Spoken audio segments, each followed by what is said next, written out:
What's up, guys? Welcome back to the channel. Today's vibe is a little different because a lot is happening in the bodybuilding world right now. And when things start heating up, we don't waste time.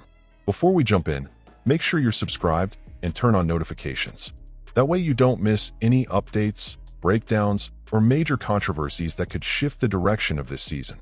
Go ahead and hit that like button too. It really helps the channel grow. And now, let's get straight to it. Let's start with one of the hottest topics from the past few days, the recent training footage of Hadi Choopan. The videos show some unusual angles, especially from the back, and that immediately caught people's attention. His lats look different, almost oddly shaped, almost artificial. And once he starts pressing the dumbbells, things become even more noticeable. The side and rear delts have an unusual look to them. Yes, there's front separation, but the lateral delts are raising eyebrows. And during certain movements, his left biceps shows a peak that looks almost exaggerated, not entirely natural. So the question becomes, is this just camera angle and lighting, or is there something more going on? The main theory floating around right now is the possible use of SEO, site enhancement oils, like synthol. And we're not just talking about traditional anabolic hormones here. We're talking about localized injections designed to change the visual shape of a muscle. Shoulders, biceps, even lats are being pointed out as potential areas. This doesn't just look like extreme hypertrophy, it looks like structural modification. What makes the debate even bigger is the fact that Hadi keeps winning major shows. So that raises another question. Are judges not seeing these changes, or are they simply accepting this new aesthetic standard? Because if fans can spot it in training videos, you'd imagine it's even more noticeable under stage lighting. Historically, bodybuilding has shifted when pressure became impossible to ignore. The backlash against the bubble gut look gained momentum, and eventually we saw the rise of classic physique as an alternative standard. So are we witnessing another turning point? Or has SEO use quietly become normalized in the sport? I want to hear your take on that.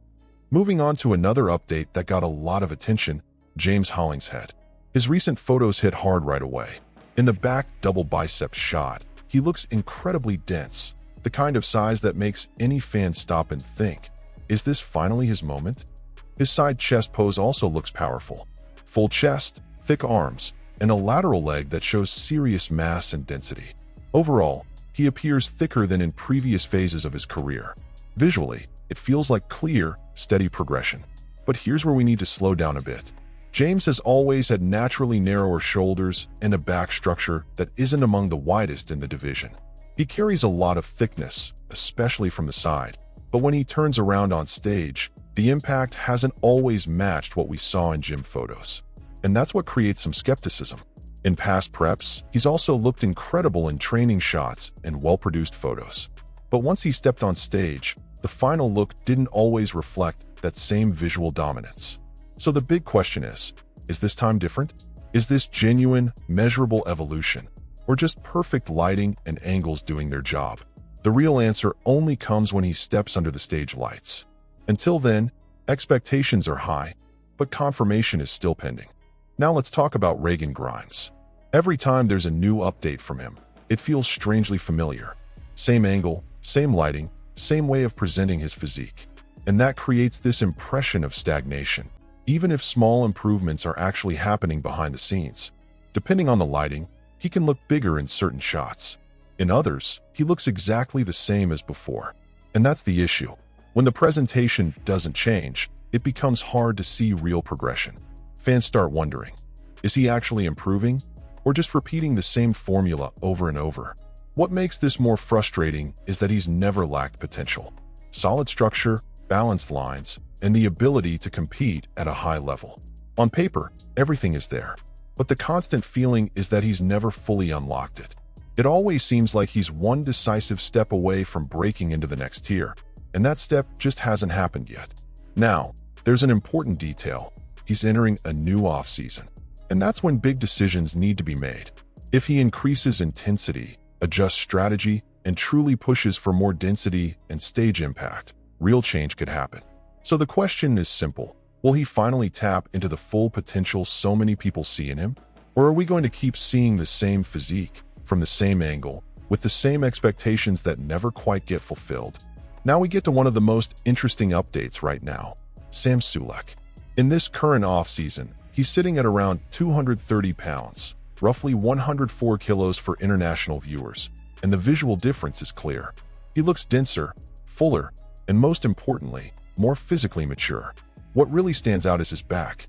It looks significantly more impactful, thicker, more three-dimensional, with stronger presence overall. Even though he's still early in his professional journey, the progress compared to his first appearances is obvious. He looks more solid across the board. But let's keep expectations realistic. He's set to make his pro debut on a big stage, and that alone is a massive challenge. The realistic goal isn't to dominate the division right away. It's to bring the best physique of his career so far. Showing clear improvement would already be a win. Structurally, he does have some aesthetic limitations. The perfectly flowing classic lines may not be his strongest asset, but size, conditioning, and raw visual impact could absolutely place him in a respectable position in the lineup. And that changes how people perceive him entirely. The big question now is, can he surprise everyone again? The progress is real, but now the test is under professional stage lighting. Regardless of the placing, if he brings his best package to date, that's a major step forward in his career. What are you expecting from this debut? Now we step into one of the biggest controversies right now. Martin Fitzwater publicly stated that he hates all bodybuilding media. He said he doesn't watch it, doesn't consume it, and doesn't care about any of the content in the space. And he didn't stop there. He started blocking multiple content creators. That was the spark. Because when a top-level athlete openly attacks the very media that covers the sport, a reaction is inevitable. And that's exactly what happened. Fouad stepped in and responded directly, no sugarcoating. Fouad said that Martin absolutely has the physique to become Mr. Olympia in the future. But he made one thing very clear: physique alone isn't enough. According to him, a true champion needs to handle pressure, criticism, and exposure. Labeling all media as trash shows emotional immaturity. And here's where it gets interesting. Martin already has a history of conflict. Controversial comments about other athletes, public jabs, impulsive statements. For a while, it seemed like he was trying to control that side of himself, but now it feels like the filter is gone again. On the other hand, Fouad has changed too. He no longer sponsors major athletes, which gives him the freedom to say exactly what he thinks without worrying about business ties. And that freedom is clearly shaping how he's choosing to respond in moments like this. After the media controversy, another detail grabbed everyone's attention. Martin decided to publicly share part of the protocol he was running 8 weeks out from the show. According to him, it was 500 milligrams of trenbolone, 500 milligrams of mastrin, 750 milligrams of testosterone, 6 IUs of growth hormone, GH, 40 micrograms of clenbuterol, plus a few peptides. And he made it very clear that he was not using insulin. That level of transparency is rare in professional bodybuilding. Most athletes avoid giving exact numbers or specifics about what they're taking. So when someone openly lays it out like that, the debate naturally gets louder. Is this a way to build trust with the fans? Or is it part of a bigger narrative strategy? Still, questions immediately pop up. Is that the full protocol? Many believe there could be oral compounds not mentioned or adjustments that weren't disclosed. In the final stages of prep, it's very common for dosages to shift depending on how the physique is responding week by week. There's also the pressure factor.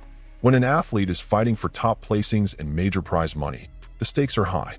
And with that level of pressure, protocols can become more aggressive in order to maximize conditioning without sacrificing size. That's the reality of the competitive environment at that level. Now comes the news nobody wanted to hear. GoodVito is officially out for the season.